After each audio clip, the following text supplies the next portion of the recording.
Christopher Nolan is a name that feels like it's always on the tongue of any budding film bro. For many people, it's like the guy is probably their gateway into a deeper state of cinema as a whole. It's like if there's tiers to this shit, Nolan would for sure be on tier 1. Up there with Tarantino of all people. One thing the guy has been given great acclaim for is his insistence on using practical effects. Little to no CGI is ever used in his films, and for me, I can honestly really respect something like that. Which is why for me, when the news first broke about Nolan adapting the Odyssey of all things into a movie, my mind was racing with all the possibilities of how that could turn out, especially since any hype of Greek mythology usually features a lot of fantastical elements that you would suspect at first would need the use of CGI, especially in the modern landscape of cinema. In the past, you would have gotten something like stop motion to bring these creatures to life, so with that in mind, it really did have me curious what they were going to do, as he's pretty much a madman when it comes to using practical effects. So how exactly did this movie pan out? Before I get into the review though, I do have to give the obligatory ask for a like on this video, and please subscribe to the channel as it really helps out a lot. I'm going to start by talking about the performances, leading with Matt Damon, who's known for his roles in movies like Good Will Hunting and The Martian. I thought the guy did alright in the role, though at the same time I feel like he was a little miscast. However, I can't fully figure out who should have been cast instead, so hey, go figure. There was a lot of really impressive moments though from him, as there's many scenes throughout the runtime where he has to express feelings of immense guilt, and this impression comes very realistically. There's also a moment where Damon expresses pure anguish, especially during the siren scene. It's definitely a standout moment from him for sure.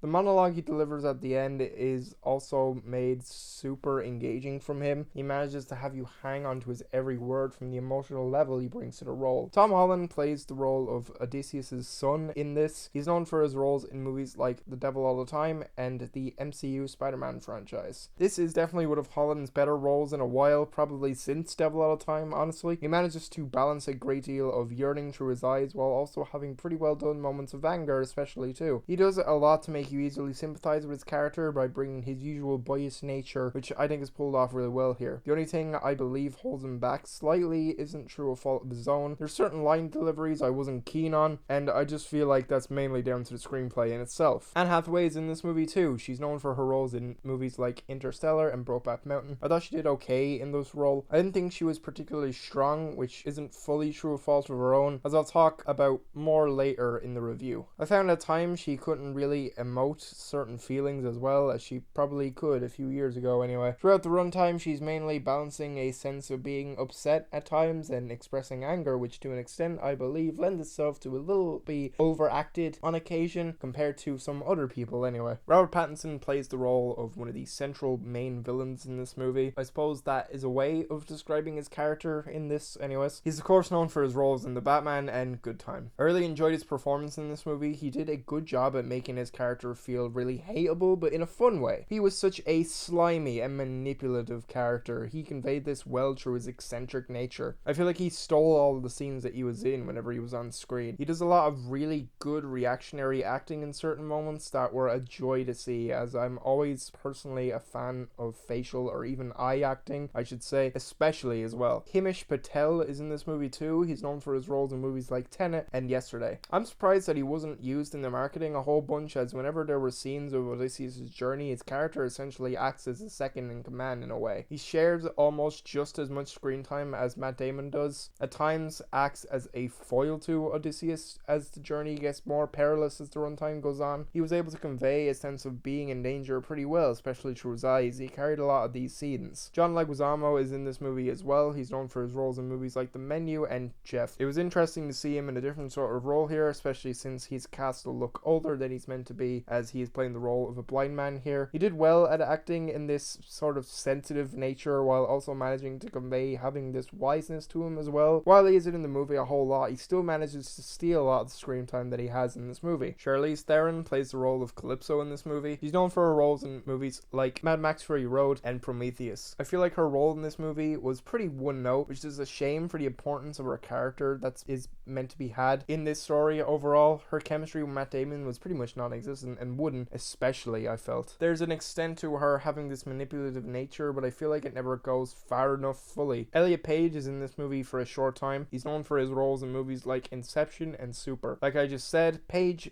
isn't in the movie long, but he really leaves a lasting impression with such a harrowing performance in the scene he's featured in. There was many an uproar from people on the right, especially when he was announced to be in this movie for really stupid reasons, especially considering people never managed to get their facts right. Paige has this incredible monologue that sucks you into every word his character is saying, and in that moment it's super engaging and just really great overall. It's just a scene that proved all of those dumb shit people worrying about him being in the movie completely wrong, because he was outstanding in that scene. Zendaya briefly shows up in this movie too. She's known for her roles in movies like Dune and Challengers. Honestly, I don't have that much to say about her character. The role she's given should be something pretty big, but with the way the story is handled in this movie, she's basically neglected into the role she pretty much had in the first Dune movie, where she basically just stands around and doesn't really add anything overall into the movie. It feels like our scene were filmed over a weekend, honestly. Samantha Morton plays the role of Cersei in this movie. She's known for her roles in movies like The Whale and Control. She's pretty much in one sequence in this movie, and she brings such a great performance for the time that she has on screen. She manages to find a way to balance being sympathetic while also being pretty chilling and furthermore unpredictable at times for whatever she's going to do next. It constantly keeps you guessing, which works well for her character. There's elements to her that will have her character getting under your skin, yet at the same time you always understand where she's coming from. I feel like I've done enough talking about the performances in this movie. There's probably one or two I've missed out on, but for me, I feel like they're not worth talking about in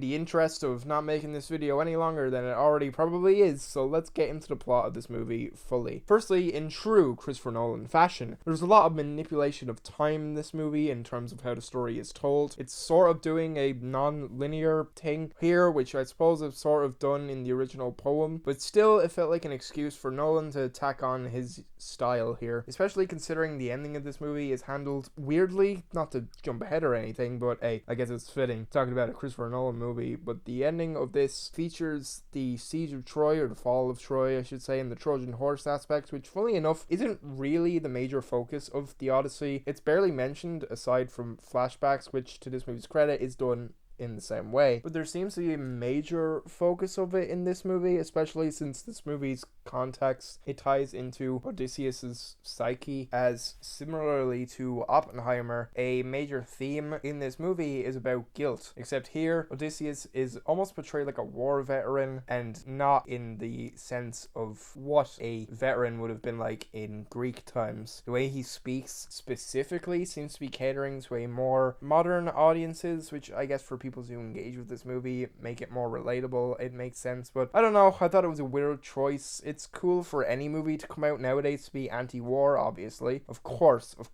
but I feel like it reads as a bit of a misreading of the material. I'm gonna try not compare the two so much in this review, so let me just quickly go over some things that are changed in the movie. I thought the idea to make Calypso a little bit more malicious in this was odd. In the poem, it's more so the gods' decision to let Odysseus finally leave her island. It's like they're the ones mainly causing this rather than her being some lonely woman needing connection. The major sequence that is getting a lot of eyebrows raised is the fact that during the scene with the Cyclops, Nolan neglected to add the part where Odysseus gives a fake name to the Cyclops. In the poem, he calls himself Nobody, so that when people ask who attacked the Cyclops will reply with saying Nobody. It's a great bit of wordplay, and not only that, but it's probably the most famous moment in the entire poem, and Nolan apparently said he just couldn't fit it in. No, instead he has a moment where once all of his remaining crew members are finally safe, Odysseus stupidly shoots the Cyclops in the eye, so he starts chasing them even though they all get out of the cave safely. It's a really dumb moment, honestly. The character of Nausicaa is nowhere to be found in this movie, which is just odd. I guess Nolan got intimidated seeing he would have to write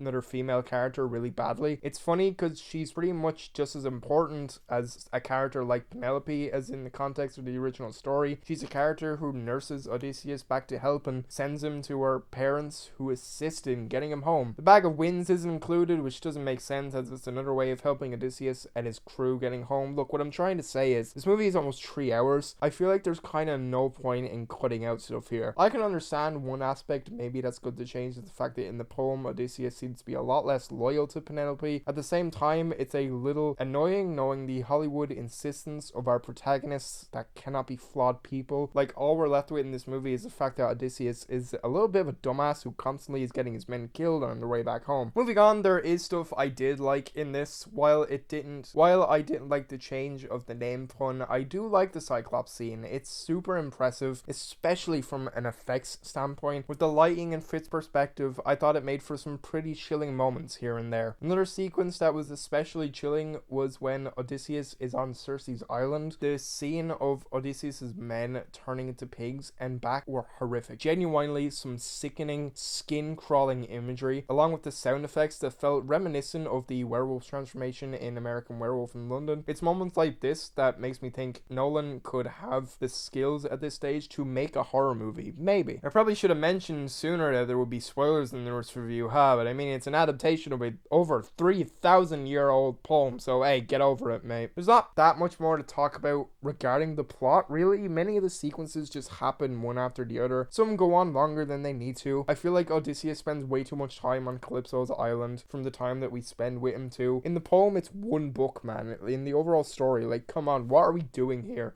It's like he doesn't even want to get home, am I right? I'm going to move on to the cinematography in this movie now. The cinematography in this movie was done by Hoyt van Hoytema, who's done cinematography on movies like Her and Nope. I'm very mixed on the cinematography here. Arguably, there's lots of really visually well-looking shots, but at the same time, like a lot of Nolan's films, it feels like there isn't really a reason for a lot of the visual style going on here, or lack thereof for that matter. One of the most disappointing aspects of this movie, though, is definitely the color and the color grading as a whole. It's pretty dull overall, as it mainly consists of Nolan's trademark blue and orange colors and a whole bunch of gray, that's for sure. An aspect of the cinematography that's been getting a lot of shit is the focus pulling in this movie. I don't think it's a major issue considering the use of IMAX cameras are still relatively new-ish, especially the ones that were being used here. It's impressive they were able to get any usable takes with how difficult operating cameras like this probably must be, especially in considering the film. It feels like these IMAX cameras have a pretty shallow focus point. To some, it might be distracting, but I don't think it overall disrupted my enjoyment of the movie personally. One thing that definitely didn't help my enjoyment of this movie were the pretty bad costumes present throughout the whole runtime, unfortunately. It's been reported that for this movie, the filmmakers initially aided the help of a Greek blacksmith by the name of Katsakis Demetrios. I have most likely butchered that name, but anyways. But apparently never followed up to fully collaborate with the guy. This is especially disappointing when you take a look at the guy's work and realize he could have done such a good job with the movie's costumes. Instead, we have costumes provided by Ellen Mironic, who gives us a really lackluster display of costumes, especially in the armor department. From Odysseus' army to the Trojan army, it just looks really uninteresting visually, and especially due to the lack of color as well. It was just an aspect that was pretty annoying to see, and what could instead have been a really interesting costumes to look at. I've kind of already spoken about the practical effects when I discussed the story, so obviously big ups to the effect team for all the great stuff. It was genuinely really great to see, so I suppose all I can really talk about now is the music. The score for this movie was composed by Ludwig Göransson, who's done music for movies like Sinners and Oppenheimer. The score for this movie is really great. It was so cool to find out Göransson had decided to use lyres and aeolos to further exemplify the essence of making the music sound like it belongs to the time period it's meant to be set in. This being contrasted with certain synth sounds was a little distracting admittedly. I feel like if it was fully just using all ancient instruments, at least they could have attempted to make it even better in that regard. With the mix of all the new, I don't really know how to feel about that. There's certainly a lot of standout tracks, however, during the Cyclops scene and the siren sequence feature really haunting piece of music that has really stuck with me since I've seen the movie. With all that being said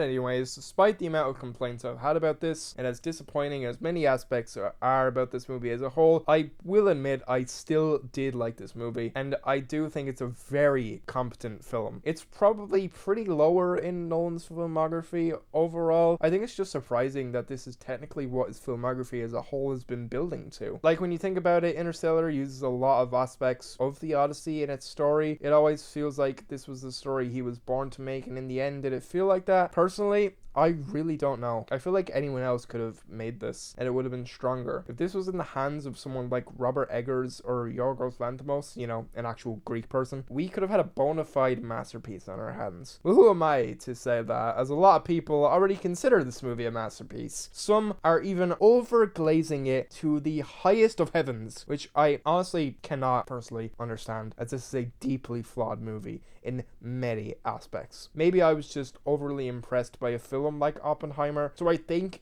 this as a follow-up surprisingly doesn't work overall as much as I would have liked it to work, for me anyway. I'm giving the Odyssey 4 stars. This movie is home to a lot of really good performances from a stacked cast of talented people. It's just a shame that every actor had to have an American accent to appease the masses. The writing falls flat in a lot of places, especially when it comes to the dialogue as a whole, and especially with how all of the women characters are written here. Nolan movies famously never have well written or developed women characters, and unfortunately, despite the material given, it makes it clear that women in the story are really important and they still feel sidelined here. It's just a shame, honestly. The effects are incredible. It's no wonder Nolan is a stickler for practical effects, because it works every time and it really pays off here. Amazing uses of fixed perspectives to make people feel larger or smaller than they really are in places. Really gross but mesmerizing creatures effect made for such engaging sequences as well. The Odyssey is currently running in cinemas right now, and again, while I have my gripes, it would be wrong of me not to recommend people to see this one in the cinema, because it really makes all the difference. It's probably best to see this in a 70mm IMAX screen, which I didn't get to experience it in this way. I think a lot of people will get an amazing experience seeing it this way though, as the picture and sound will really be enhanced in this format. Side note, I did forget to mention, like with a lot of Nolan's films, I think the sound design is a little blown out in a lot of places, almost to a worrying degree. It wasn't for the entire movie, thankfully, but yeah, in a few places, it just didn't sound great, like, at all. Anyways, yeah, check this one out on the big screen possible if you can, as soon as you can.